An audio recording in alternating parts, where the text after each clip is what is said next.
Earth's defense fleet shattered into a cloud of molten debris within minutes of engaging the Komar warships. General Marcus Vorian stared at the display screen in horror as Admiral Henry Robinson's ships blinked out of existence one after another, decimated by the superior firepower of the invading Komar fleet. Vorian gripped the edge of the command console, his face turning ashen as the devastating scope of their losses became clear. The fleet, Earth's first and most crucial line of space defense, reduced to scrap in mere minutes by an enemy whose existence they only learned of half an hour ago. Frantic status reports flooded in, confirming Vorian's worst fears. Over 80% of their defense ships destroyed, crippling their ability to contest the Komar advance. Earth now lay wide open to attack. The Komar would waste no time pressing their advantage, and he estimated mere hours before their ships entered orbit to begin their invasion. Vorian thought back to the intelligence briefing. The warlike Komar viewed humanity as a primitive species, ripe for conquest like so many other races they had subjugated. Led by the brilliant but ruthless Admiral Solaris, their battle-hardened fleets swept across the stars, stripping subjugated worlds of resources to feed their ever-expanding empire. And now, they had come for Earth, the blue jewel rich in the minerals and water they craved.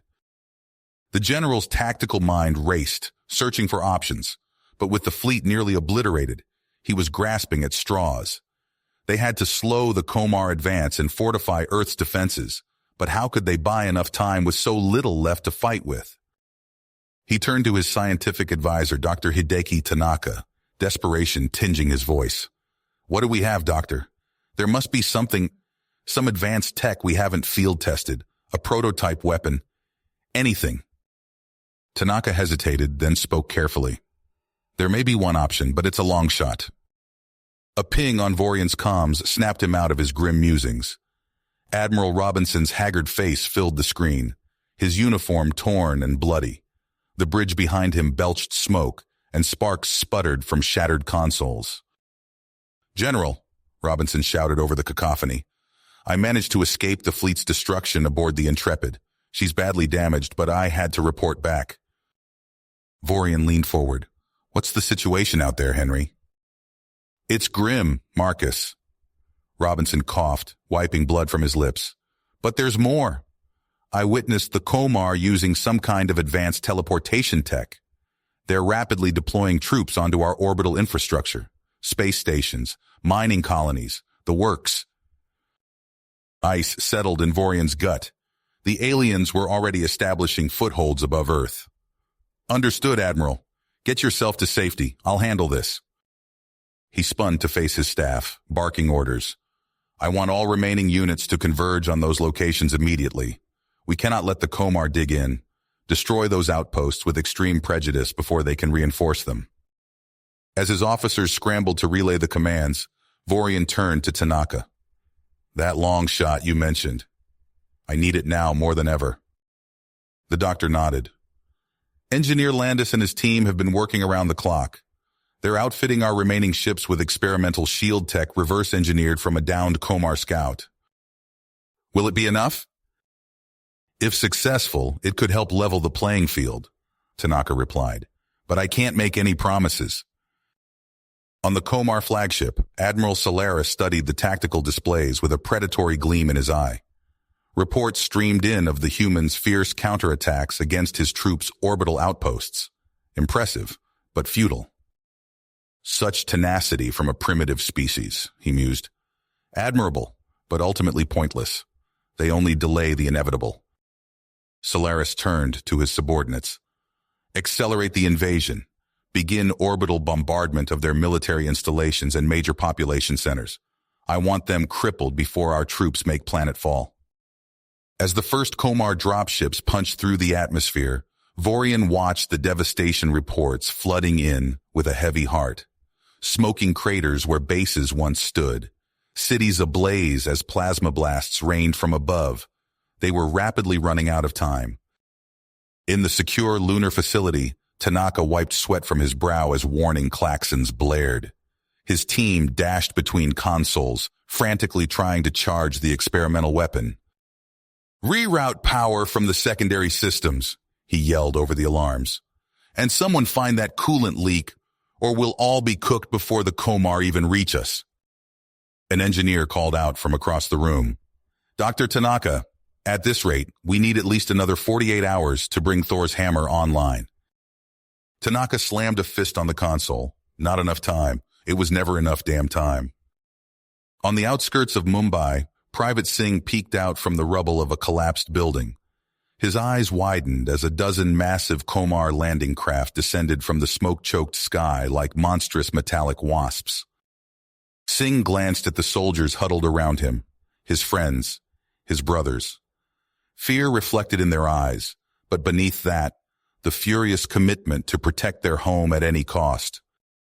As the alien transports touched down and the first Kyomar shock troopers emerged, Singh raised his rifle to his shoulder. This was it. The moment of truth. For Earth, he whispered, then opened fire. General Vorian stood in the secure command bunker, a mausoleum-like stillness filling the room despite the frantic activity of his staff. The comms panel chimed as Robinson's face appeared once more. Marcus, the Intrepid is finished, he said, his voice thick with pain and fatigue. I'm not going to make it back to Earth. Don't say that, Henry. We'll find a way to extract you and... No, Robinson cut him off. My engines are shot and life support is failing, but there's still one thing I can do. He steeled himself as realization dawned on Vorian's face. I'm going to ram the Intrepid into Solaris's flagship. Henry, no, there has to be another option. There isn't, and you damn well know it. This is the only way to buy you more time to get that lunar weapon online. Robinson gave a wan smile. It's been an honor, Marcus. Give 'em hell for me. Before Vorian could argue further, the feed cut out. On the main screen, he watched helplessly as the crippled Intrepid hurtled towards its final destination, Robinson's final act of defiance. Reports streamed in from across the globe as the first Komar troops made landfall. New Delhi, London, Tokyo, one by one, Earth's greatest cities became battlegrounds. Human defenders clashed with the invaders in brutal street-to-street combat, the advanced alien weaponry cutting swathes through their ranks. For every Komar that fell, Earth paid in dozens of lives. Vorian's hands clenched into fists as the tactical map filled with the red dots of alien incursions. At this rate, they couldn't hold out long. With Robinson gone and Thor's hammer still inoperable, he was running out of options. Humanity teetered on the brink as the Komar tightened their grip on Earth, an iron gauntlet slowly crushing the life from humanity's homeworld. Vorian had never felt so helpless, so powerless in the face of annihilation, but he had to stay strong, to be the light in this darkest hour. The others looked to him for hope, for guidance. The war for Earth's survival had only just begun, and Vorian swore to fight to his last breath, to secure his species' future among the stars. There would be no surrender, no retreat. They would prevail or perish as free men and women. General Vorian's comm unit crackled to life. Sir, we have confirmation. Thor's hammer is operational. Vorian's heart raced. Finally, a glimmer of hope. But the technician's next words doused that spark. The targeting system is unstable. We can't guarantee precision strikes. Vorian punched in the codes to contact Admiral Robinson's battered fleet. Henry, I need your ships. Use every sensor you've got to pinpoint Kyomar positions. Relay that data to the lunar base. Copy that, Robinson's voice came through, strained but determined. We'll give 'em hell. The remnants of Earth's fleet engaged the Komar vessels in a desperate dance. Plasma bolts and energy beams crisscrossed the void. Robinson barked orders from his command chair. Concentrate fire on their port flank. Jones, get me targeting data on that cruiser. As Robinson's ships traded blows with the aliens, sensor officers worked feverishly to identify key enemy positions planetside. The data streamed to the lunar base in rapid pulses. On the ground, panicked civilians streamed out of potential strike zones. Sergeant Maria Chen herded a group of shell-shocked refugees. Move! Get to the tunnels! An explosion rocked a nearby building. Chen shielded a young boy with her body as debris rained down. In the lunar facility, Dr. Tanaka's fingers flew across the control panel. Sweat beaded on his brow as he input Robinson's coordinates. "Charging main capacitors," he called out. The room thrummed with building energy. Tanaka's hand hovered over the firing control. He took a deep breath and brought it down. A brilliant lance of energy erupted from the moon, slicing through space toward Earth. Near Berlin, Komar troops swarmed from their landing craft. A platoon leader raised his energy rifle, barking orders in his guttural language. Suddenly, the sky lit up. The alien barely had time to look up before searing light engulfed him. The beam carved a swath of destruction through the Komar landing zone. Alien bodies and equipment vaporized instantly. Human defenders, huddled in trenches, stared in awe at the devastation. For the first time since the invasion began, cheers erupted from Earth's beleaguered forces. In his command bunker, Vorian allowed himself a grim smile. "More targets," he ordered. "Keep feeding coordinates to Tanaka." Aboard the Komar flagship, Admiral Solaris watched in horror as another beam lanced down, annihilating a forward command post. His tentacles writhed in fury. "All ships!" he roared. "Focus fire on the human fleet! Destroy their targeting capability!" Robinson's ships shuddered under the aliens' assault. The frigate Dauntless exploded in a ball of fire. On his bridge, Robinson gritted his teeth. "Keep transmitting targeting data," he shouted over the din of klaxons. "We have to give Tanaka more time." In London's rubble-strewn streets, Mike Landis ducked behind an overturned truck. Plasma bolts sizzled overhead as Komar shock troops advanced. Landis keyed his radio. "Tanaka, we need support at these coordinates now." Seconds later, another beam struck. Komar troops disintegrated. Landis pumped his fist in the air as human soldiers cheered. On the moon, alarms blared. Tanaka's eyes widened as he saw the massive energy buildup from the Komar flagship. "They're targeting us!" he yelled. With trembling hands, Tanaka input one last set of coordinates. The superlaser hummed to life just as the first Komar salvo struck the base. Tanaka was thrown to the floor as explosions rocked the facility. From Earth, Vorian watched as a final, brilliant beam lanced out from the moon. It struck the Komar flagship dead center. The massive alien vessel erupted in a spectacular fireball. But Vorian's elation was short-lived. The lunar base fell silent, its transmissions cut off. Thor's hammer, humanity's ace in the hole, was gone. Vorian clenched his fists. The super laser had bought them time, but at a terrible cost. He turned to his staff. "Get me all sector commanders. We have a narrow window to strike back. Let's make it count." As reports streamed in from across the globe, Vorian steeled himself for the battles to come. The war for Earth was just getting started. General Vorian surveyed the somber faces around the conference table. The air in the bunker felt thick with tension and the acrid smell of fear. Dr. Tanaka, his lab coat singed and face gaunt, cleared his throat. "The super laser is gone," Tanaka said, his voice cracking. "The Komar bombardment was too intense. We couldn't save it." Vorian's eyebrows furrowed. He'd known it was bad, but hearing it confirmed sent ice through his veins. "What about the research data? The schematics?" Tanaka shook his head. "Wiped out. We're back to square one." A low murmur rippled through the assembled officers. Vorian raised a hand for silence. "We've lost an advantage, but not the war," he said firmly. "What's the status of the Komar fleet?" An intelligence officer stepped forward, tapping a holo display. Red icons swarmed across the projection of Earth orbit.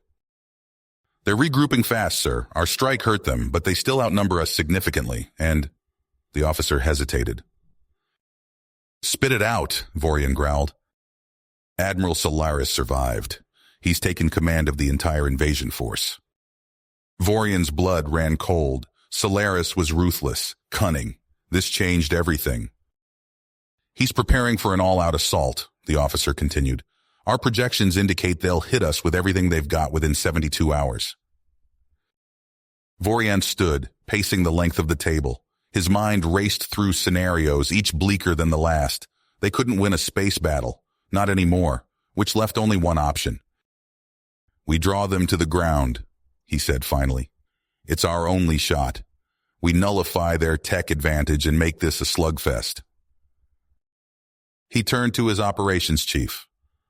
"I want every remaining unit we have fortifying key locations. Cities, comms hubs, power plants, missile silos. We dig in deep and make them bleed for every inch." As orders flew, Vorian pulled Captain Alex Novak aside. The young officer's face was streaked with grime, his uniform still bearing scorch marks from his daring raid on the Komar flagship. "I've got a job for you, Novak," Vorian said quietly. "Our intel suggests the Komar have set up their main logistical hub in the Andes. It's the staging ground for their push into the Western Hemisphere." Novak's eyes widened. "You want us to hit it?" Vorian nodded. "Infiltrate and sabotage. It's a long shot, but if we can disrupt their supply lines, it could buy us crucial time." Novak straightened, a fire kindling in his eyes.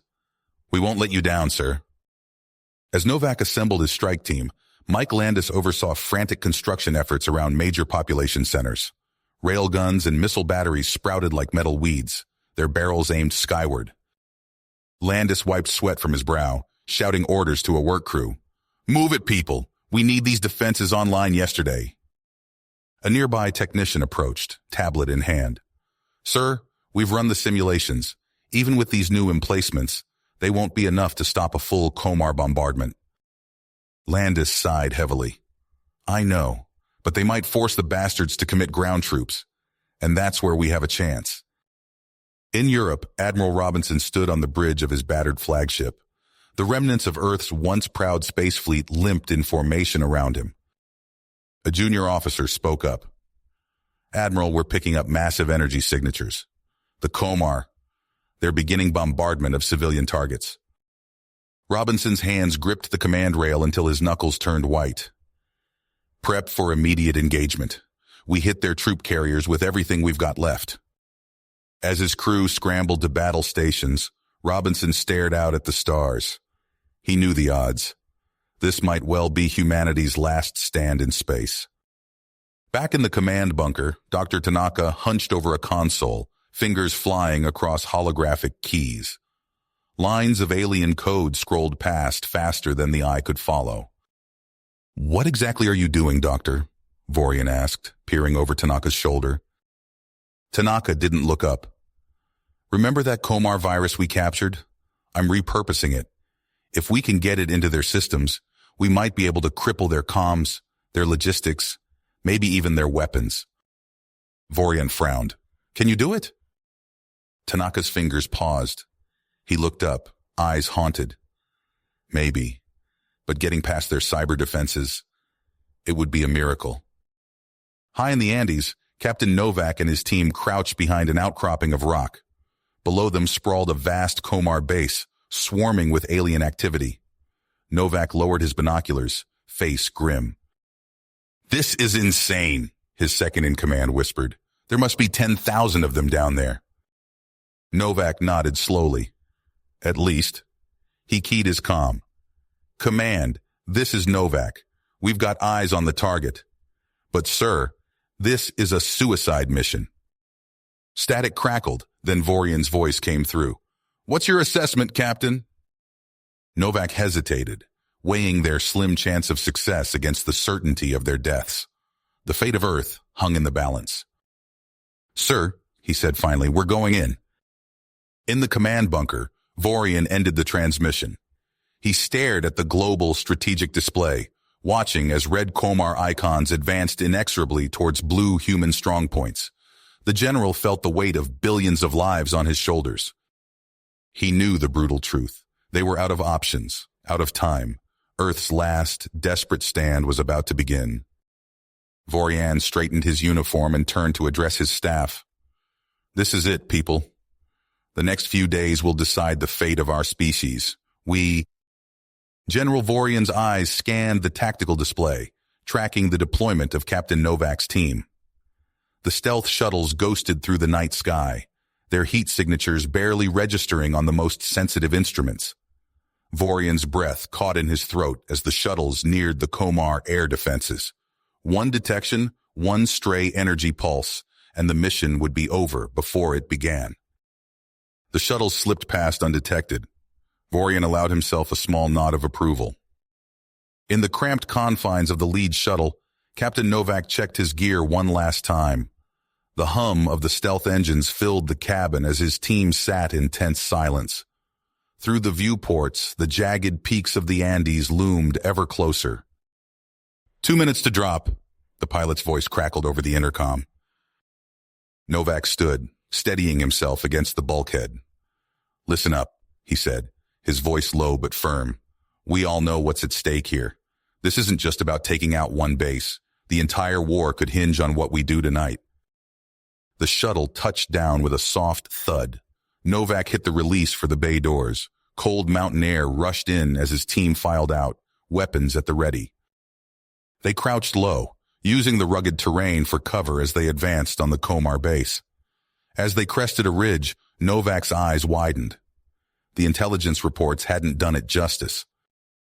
The Komar facility sprawled across the valley floor, easily twice the size they'd anticipated.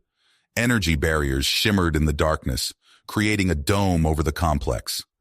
Anti-aircraft emplacements bristled from strategic points along the perimeter. Novak counted at least a dozen before he stopped trying.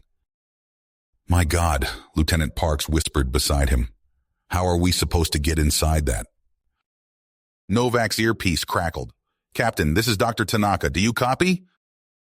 "Go ahead, Doctor." "I've finished analyzing the Komar network architecture. Good news and bad news. The virus should work, but you'll need to upload it directly into their central core. Physical access only." Novak swore under his breath. "Roger that. Any ideas on how we pull that off?" There was a pause before Tanaka replied. "I'm sending schematics now. There might be a way in through the maintenance tunnels on the far side. But Captain, even if you make it inside, you'll only have minutes before their cyber defenses detect the intrusion." Novak studied the schematics on his wrist computer, his mind racing. They were out of time and options. He turned to his team. "All right, here's how this goes down. Parks, you take half the squad and hit the main gates. Make as much noise as you can. The rest of us will use that distraction to slip in through the tunnels." Parks nodded grimly. "Understood, sir." Novak clasped the lieutenant's shoulder. "Good luck. We'll see you on the other side." The team split up, Parks leading his group towards the front of the complex, while Novak and the others skirted the perimeter. They had barely covered half the distance when alarms blared across the valley. Plasma bolts lit up the night as Parks's team engaged the Komar guards. Novak watched in horror as return fire cut through the human attackers. Parks went down, his body jerking as energy rounds tore through his armor. "Keep moving," Novak hissed, forcing his eyes away from the massacre. He led his reduced squad to the maintenance access, praying the Komar hadn't sealed it off. The hatch groaned open. They slipped inside just as a patrol rounded the corner, alerted by the commotion at the main gate. Novak and Sergeant O'Neill took point as they navigated the labyrinth of tunnels. The distant sounds of battle faded, replaced by the hum of alien machinery. They emerged into a vast chamber dominated by a pulsing pillar of light, the central core. Novak's relief was short-lived as heavy footsteps echoed from the corridor behind them. "Komar security," O'Neill warned. "They're blocking our exit." Novak pulled the data drive containing Tanaka's virus from his pack. "Cover me," he ordered, sprinting for the core's access panel. O'Neill and the others took up defensive positions as Novak worked feverishly to upload the virus. His earpiece crackled to life. "Captain, it's Tanaka. Something's wrong. They've detected the intrusion already." Novak's heart sank as error messages flashed across the screen. The upload had failed. O'Neill appeared at his side, face grim. "Sir, we're out of time. I'll set the charges. Buy you a few seconds to get out of here." "Sergeant, I can't—" O'Neill cut him off. "With all due respect, sir, get moving. That's an order." Novak hesitated for a split second, then nodded. He gathered the remaining team members and bolted for the exit as O'Neill's fingers flew over the detonator. The explosion rocked the entire facility. Novak and his squad stumbled through smoke-filled corridors, alarms blaring all around them. They emerged into the cold night air, gasping and coughing. As they retreated into the mountains, Novak cast one last look at the Komar base. Fires raged within the complex, but it was impossible to tell how much damage they'd actually inflicted. And O'Neill. Novak pushed the thought from his mind. They had a long journey ahead if they hoped to make it back to friendly lines. Captain Novak stumbled into the command bunker, his face streaked with dirt and blood. The surviving members of his team followed, their eyes hollow with exhaustion and loss. General Vorian looked up from the tactical display, his expression grim. "Report, Captain." Novak saluted wearily. "Sir, we hit the Andes hub hard. Sergeant O'Neill." He paused, swallowing hard. "He didn't make it. Stayed behind to ensure the charges detonated."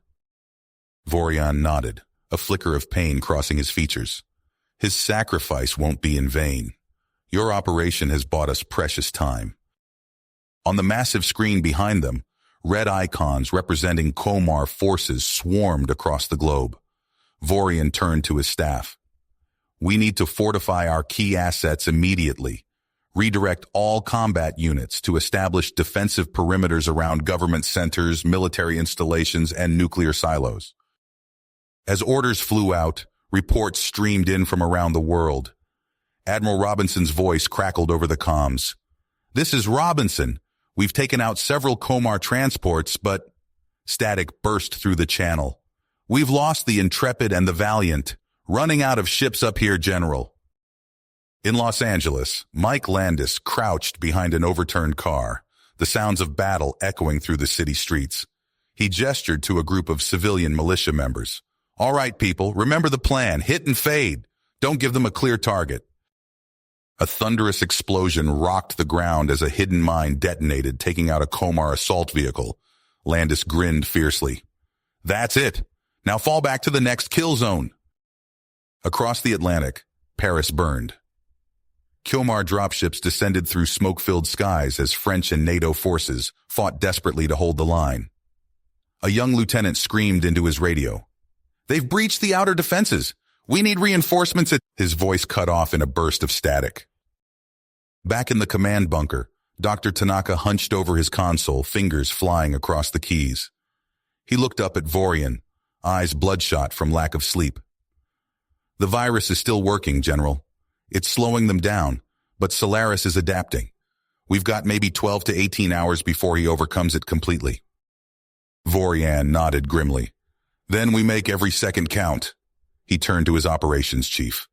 "Deploy our reserves. I want National Guard units bolstering every front line we've got left." Suddenly, alarms blared throughout the bunker.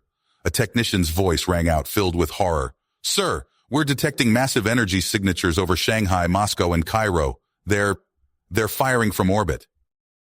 The command staff watched in stunned silence as live feeds showed entire cities vanishing in blinding flashes of light. Vorian's hands clenched into fists, his nails digging into his palms. "Solaris, you bastard," he whispered. In Berlin, Vorian stood amidst the rubble of what had once been the Reichstag. Smoke filled the air as German and EU troops rallied around him. "Hold the line," he shouted, his voice carrying over the din of battle. "For Earth, for humanity." A deafening roar filled the sky. Vorian looked up to see a massive explosion blooming in orbit. Admiral Robinson's last-ditch effort had paid off. Vorian's comm unit crackled to life. "Sir," a voice said hesitantly, "we're awaiting your orders regarding the nuclear option." For a long moment, Vorian stood silent, the weight of his decision crushing down upon him. Finally, he spoke. "Do it. God help us all." Moments later, the horizon lit up with multiple mushroom clouds, their deadly beauty heralding a new phase in humanity's desperate struggle for survival. The blinding flash seared Vorian's retinas as the first tactical nuke detonated over Los Angeles. He blinked away the afterimage, his stomach churning as he watched the mushroom cloud bloom on the tactical display. Status report, he barked. A junior officer responded, voice shaking. Direct hit on Komar forces in downtown LA, sir. Alien advance halted, but... He swallowed hard. Massive civilian casualties. Evacuation was still underway. Vorian's lips pursed. He'd known the cost. Now he had to bear it. Similar reports flooded in from Paris, Berlin, and other fronts. The nukes devastated the Komar, but at a terrible price. Dr. Tanaka burst into the command center, face ashen. General, we have to stop. The fallout levels are off the charts. If we keep this up, we won't have a planet left to save. Before Vorian could respond, alarms blared. A technician shouted, Massive energy signatures detected in orbit. They're firing on population centers. The room fell silent as they watched helplessly. New York vanished in a sea of fire. London, Tokyo. Millions incinerated in an instant. Vorian's hands trembled as he gripped the command console. Bastards, he whispered. But even as despair threatened to overwhelm him, reports trickled in. The nuclear strikes had worked. Komar forces were in disarray. Their advance stalled. Sir, Captain Novak's voice crackled over the comm. Awaiting orders. Vorian straightened. Assemble a strike team, Captain.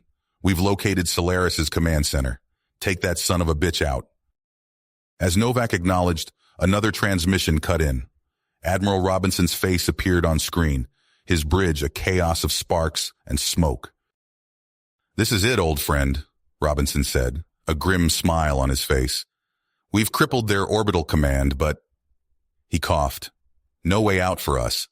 Oxygen's almost gone, but I'll be damned if I don't take a few more with me. The transmission cut out. Vorian closed his eyes, honoring his friend's sacrifice. Days later, Novak crouched behind a burned-out car, surveying the devastated landscape. His team had fought through hell to reach this point, battling Komar patrols across a ravaged continent. Tanaka's found it, he told his squad. Solaris is holed up in the Rockies. We end this tonight. As they advanced on the hidden bunker, chaos erupted in the Komar ranks. Tanaka's cyber warfare was working, feeding false intel and luring alien forces into prepared kill zones. Novak's team slipped past the confusion, breaching the outer defenses under cover of darkness. They fought their way deeper, dispatching alien guards with brutal efficiency. Outside, General Vorian led the charge in his battered Abrams. Shells screamed overhead as human forces threw themselves at the Komar garrison. The ground shook with the fury of their assault. Novak's boot kicked in the final door. He burst into the command center, weapon raised, and found himself face to face with Solaris himself. The alien warlord's eyes narrowed. Without a word, he lunged. Novak barely dodged the first blow, feeling the air displacement as Solaris's clawed hand missed his throat by inches. They grappled in a deadly dance, console screens shattering around them as the battle raged. A thunderous explosion rocked the bunker. Vorian's forces had breached the outer defenses.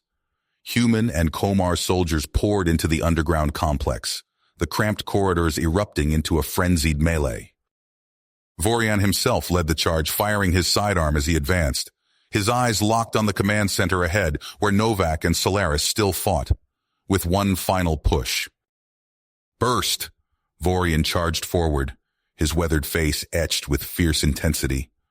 Plasma bolts sizzled past, leaving scorch marks on the walls as he dove for cover behind a row of alien consoles.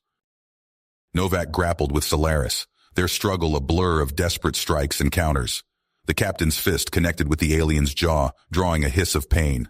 Solaris retaliated, his clawed hand raking across Novak's chest and tearing through his body armor. The air filled with the staccato of gunfire as Novak's team engaged Solaris's bodyguards. Acrid smoke stung their eyes, the confined space amplifying every deafening shot. Private Chen let out a strangled cry as an energy blast caught him in the shoulder, searing flesh and melting polymer. Outside, the ground trembled as Vorian's artillery hammered the Komar defenses. Huge chunks of reinforced concrete rained down, crushing alien and human alike. The general's voice crackled over the comms. All units, push forward. We've got them on the ropes. With a thunderous roar, the first of Vorian's tanks smashed through the weakened outer wall. Its massive treads ground over the rubble, cannons swiveling to target a cluster of Komar soldiers. The alien troops scattered as high explosive rounds tore through their ranks. Human infantry swarmed in behind the armored spearhead, their faces grim and determined. They fanned out, engaging the Komar garrison in brutal close-quarters combat. The air filled with the sounds of gunfire, energy weapons, and agonized screams from both sides. Back in the command center, Novak finally gained the upper hand. He drove his combat knife deep into Solaris's side, eliciting a howl of pain from the alien warlord. Dark ichor oozed from the wound as Solaris stumbled back. But victory was short-lived. The aliens' bodyguards closed in, their weapons trained on Novak. The captain's eyes darted around, searching for an escape route, as he found himself pinned down behind a half-destroyed console. Just as the Komar moved in for the kill, the far wall exploded inward. Chunks of debris pelted friend and foe alike as Vorian's lead tank burst through in a shower of sparks and twisted metal. Its main gun roared, the muzzle flash momentarily blinding everyone in the room. Vorian himself leapt from the tank's turret, his sidearm already drawn. With practiced precision, he dropped 3 of Solaris's guards before they could react. The general's weathered face was a mask of cold fury as he fought his way to Novak's position. "Captain!" Vorian shouted over the din of battle. "On your feet! We're not done yet!" Seizing the moment of chaos, Solaris fled deeper into the complex. Vorian helped Novak up, quickly assessing the younger man's injuries. "Can you fight?" Novak nodded, grimacing as he reloaded his weapon. "Yes, sir. Let's finish this." Together, they rallied the surviving human forces and gave chase. The corridors ahead were a maze of twisted metal and flickering emergency lights. Komar reinforcements poured in from side passages, desperate to protect their leader. Vorian and Novak fought side by side, their movements fluid and coordinated after years of combat. They pushed forward relentlessly, leaving a trail of alien corpses in their wake. In a command post thousands of miles away, Dr. Tanaka hunched over banks of computer screens. His fingers flew across multiple keyboards as he directed the cyber assault on Komar networks. "General," he called over the secure channel, "we're making progress. Their comms are in chaos."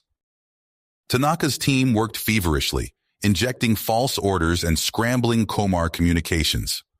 On tactical displays around the world, entire alien battalions began to move erratically, falling into carefully prepared human ambushes. Nuclear-savaged wastelands became killing grounds as disoriented Komar units stumbled into minefields left from earlier human defensive efforts. The aliens' once precise formations dissolved into panicked routes as contradictory orders flooded their command channels. Vorian and Novak pressed deeper into the bunker complex, fighting through waves of increasingly disorganized resistance. They finally cornered Solaris in a vast subterranean hangar, its cavernous space filled with alien machinery.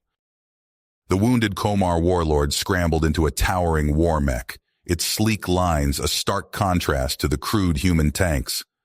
As the machine powered up, Solaris's voice boomed out, distorted by external speakers. "You've lost, humans. Your planet will burn." Energy weapons flared to life along the mech's arms, scorching the air around Vorian and Novak as they dove for cover. The general's face was grim as he assessed their options. "Captain," Vorian shouted over the din of battle, "we need to end this now. Target the geothermal plant's reactor core. Overload it." Novak's eyes widened as he realized the general's plan. He nodded sharply and began working his way towards the reactor controls, ducking and weaving to avoid the mech's devastating firepower. As Solaris brought his war machine's full arsenal to bear, Vorian provided covering fire. The general emptied clip after clip into the mech's armored hide, knowing he couldn't penetrate it, but hoping to keep the alien warlord distracted. Novak reached the reactor controls, his fingers flying over alien interface panels. Warning klaxons blared as he initiated an emergency overload sequence. The very air seemed to vibrate as the reactor's containment systems began to fail. "It's done!" Novak shouted. "We need to move." Vorian nodded sharply. "Fall back. All units evacuate immediately." As they sprinted for the exit, Solaris's enraged screams echoed behind them.